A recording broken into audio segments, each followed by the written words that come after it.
Hello and welcome to Existential Hyperfixation. This week I am posting the same video twice, and the reason for that is that I have had some pretty significant changes in my personal life that have put me in a place where I'm doing some self-reflection, and part of that is this channel. And the reason that I decided to call this channel Existential Hyperfixation is because I wanted to share the projects that I was hyperfixating on at the same time as I shared my thoughts and stream of consciousness that I don't know, stupidly thought were going to be existentially and existentially revealing and uplifting, and I don't know. But the point is, I've done a whole bunch of the hyperfixation and I've done none of the existential part. So this week, this video is, again, posting twice. And this part will be the second part of it that posts, or second version of it that posts. That's obviously called Existential at the end. And the other version is called Hyperfixation. And that version will have my normal walkthrough, step-by-step of the project that I'm doing, and all the different tools and techniques that I'm using, as well as my thought process for why I'm doing those things. This version, I'm going to tell you a story. So several years ago, I was in business school, and while I was in business school, I developed this self-important and inflated sense of self where I decided that I was going to be some hotshot CEO of a Fortune 50 company, and I was going to change the world with my ideas about how businesses should run, and I was just going to make this massive impact on the world, and I was going to do it because, I brought something to the table that no one else did, which I absolutely do. To be completely clear, and let's be honest, we all have our own unique things that we bring to the table, and I think that part of it and valuing what I brought to the table was an important part of that process for me. But in the process of taking over the world through business, I made a job change shortly after I finished business school, because the job that I was working was fine. It was, it was a good job, and I had several hundred people that were under me in that role. I wasn't in the geographical location I wanted to be, and I really didn't really think that company had a long-term future for me. So I changed to a different company that did basically the same thing, but was in the area that I wanted to be. And less than 3 months later, I got laid off. And I struggled.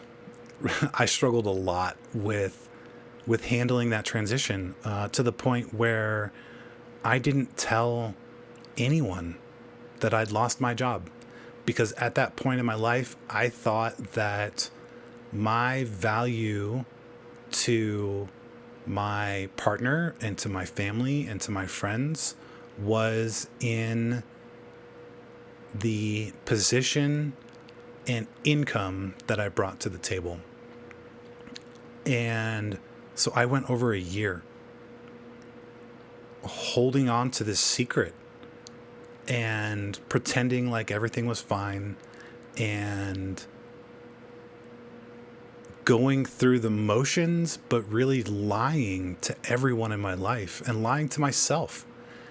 And I finally reached a point where I had exhausted every possible resource, and financially, I just couldn't continue the lie any longer. And so I finally had to come clean. And as you can imagine, a lot of people in my life were very upset. Absolutely justifiably. And I think the, through, as a direct result of that, I got divorced. Again, I really can't blame my ex for that.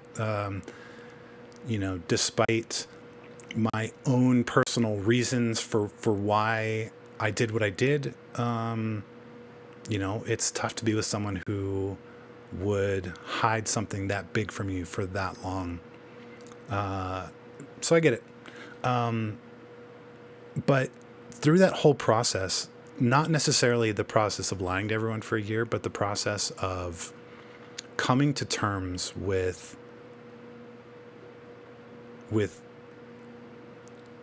the loss of my life and the loss of, or the life that I envisioned for myself. And yeah, all of that just kind of recovery, I learned something really significant about myself.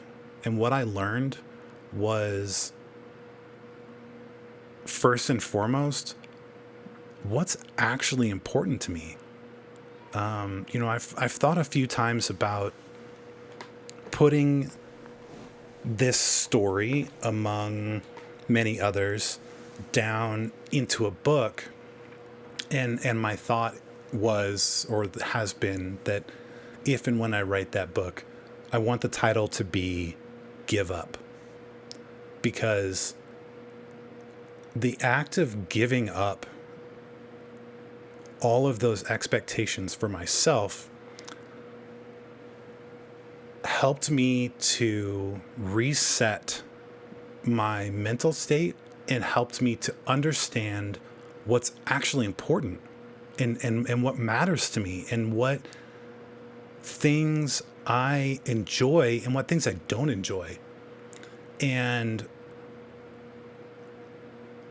while the list for either one of those is extremely long, one of the most important things that I've found is that I am not meant to be the kind of person who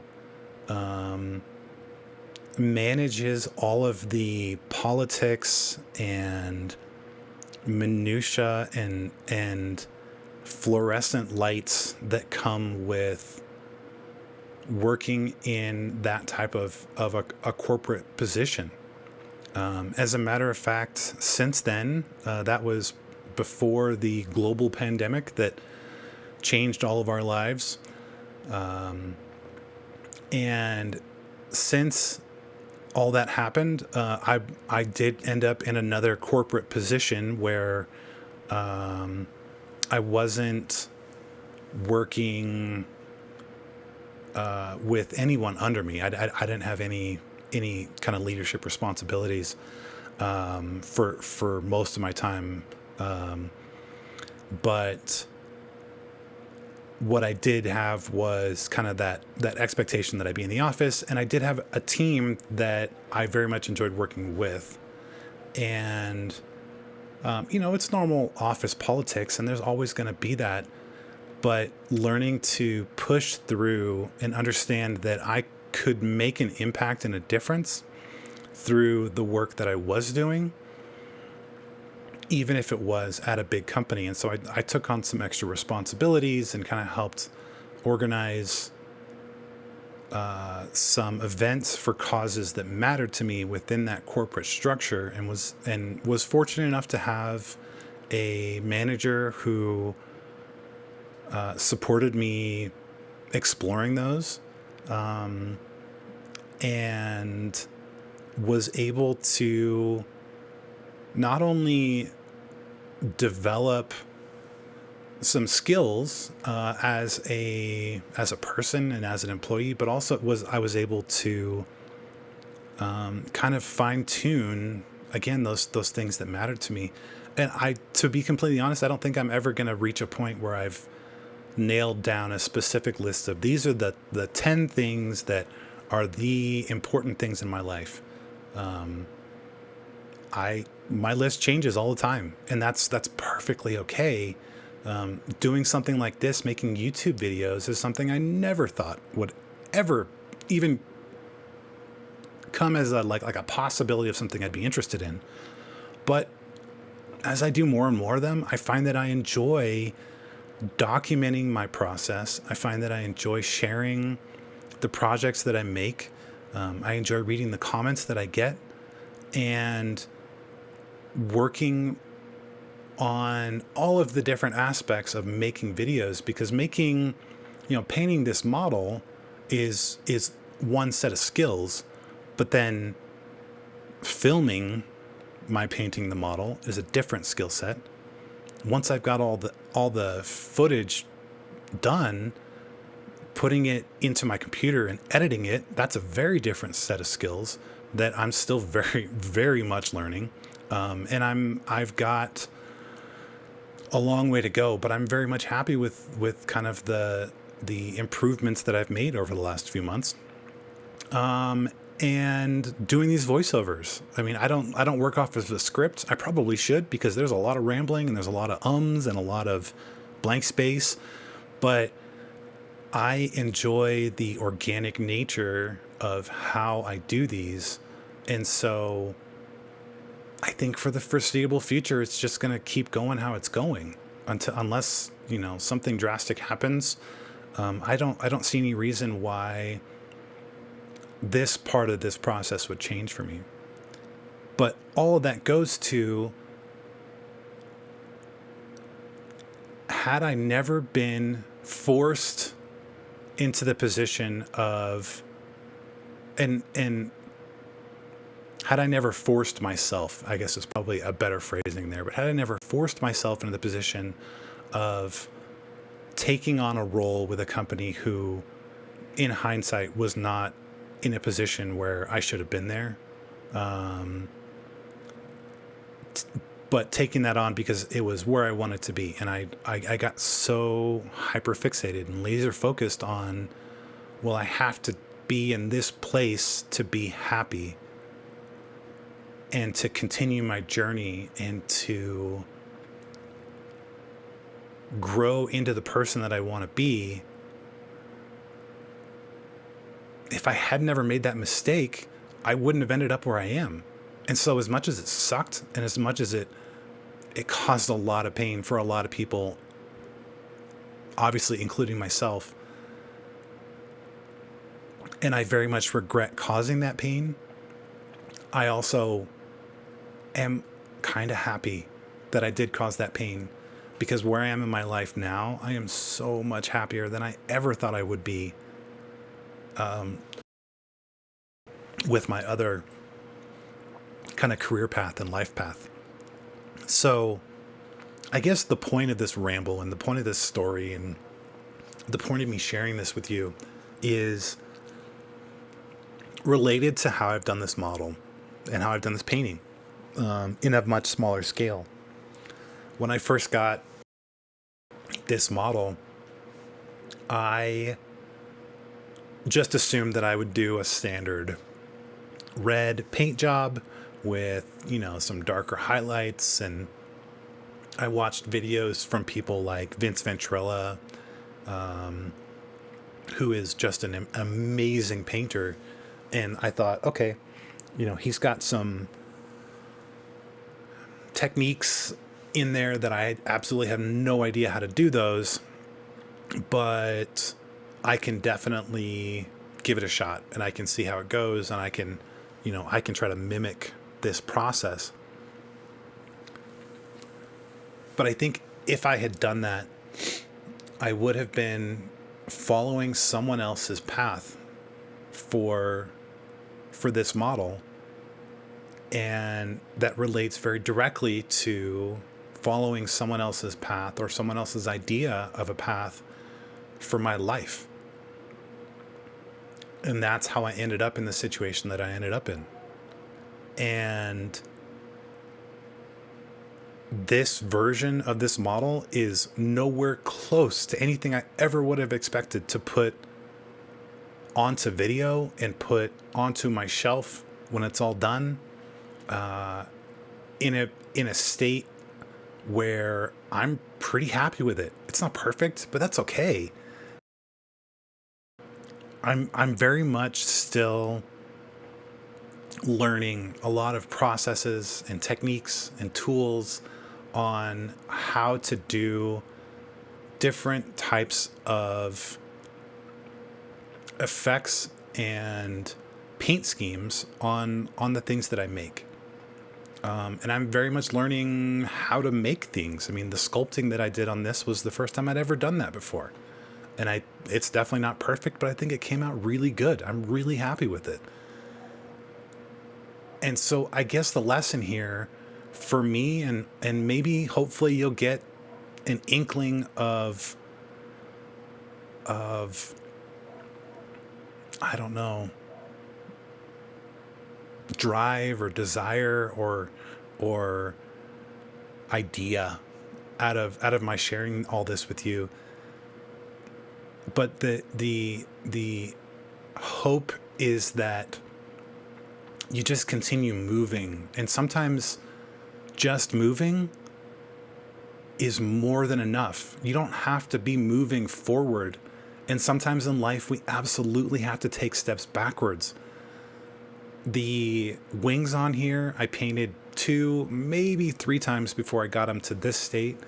The sword that is in this guy's left hand, I didn't even put the footage in the video because this gray paint job is kind of where it started with just the metallic. Probably 3 or 4 or maybe 5 different ways to try to do like a glow effect, maybe like a lava glow effect or something like that on this sword. And every single time I got almost to the end, to the point where it should start looking good. Because, you know, with anything, with a lot of these kind of painting techniques, it's going to look okay, and then it's going to look really bad, and then it's going to all come together kind of at the end. And so I got through the okay and through the really bad and got to the point where it should have started to look much better, and it just never did. And so I would, paint over it and try a different method. That didn't work either. Painted over it, tried a different method. Didn't work either. And finally got to a point where I was kind of up against a deadline and said, it's okay. I'm just going to accept that this part of this model is not going to be done in this moment. It's not going to be done for this video. I don't mind it. I'm overall with the model and the amount of painting and time that I've put into it, I'm really happy with it. Again, it's not perfect, but it looks so much better than I ever thought I could ever make it look. And accepting that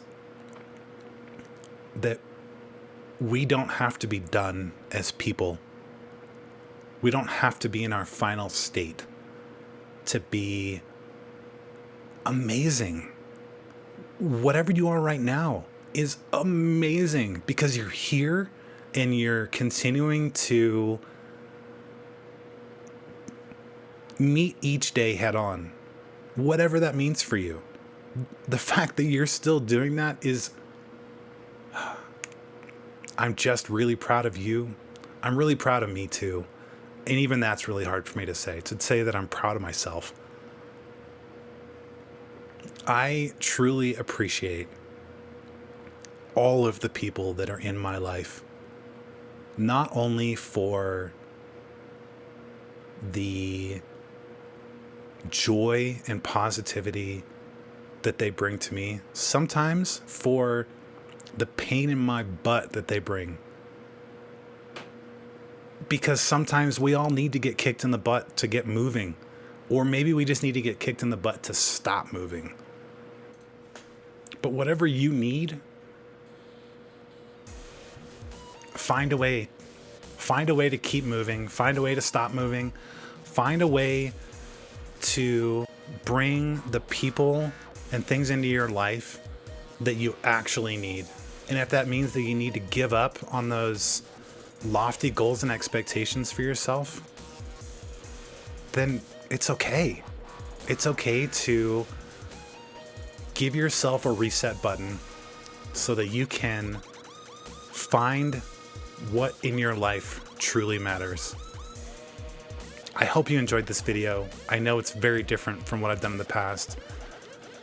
If you liked it, let me know in the comments. If you like the other version better, let me know that too. I hope you have a great week. Stay positive. Take your meds. Bye.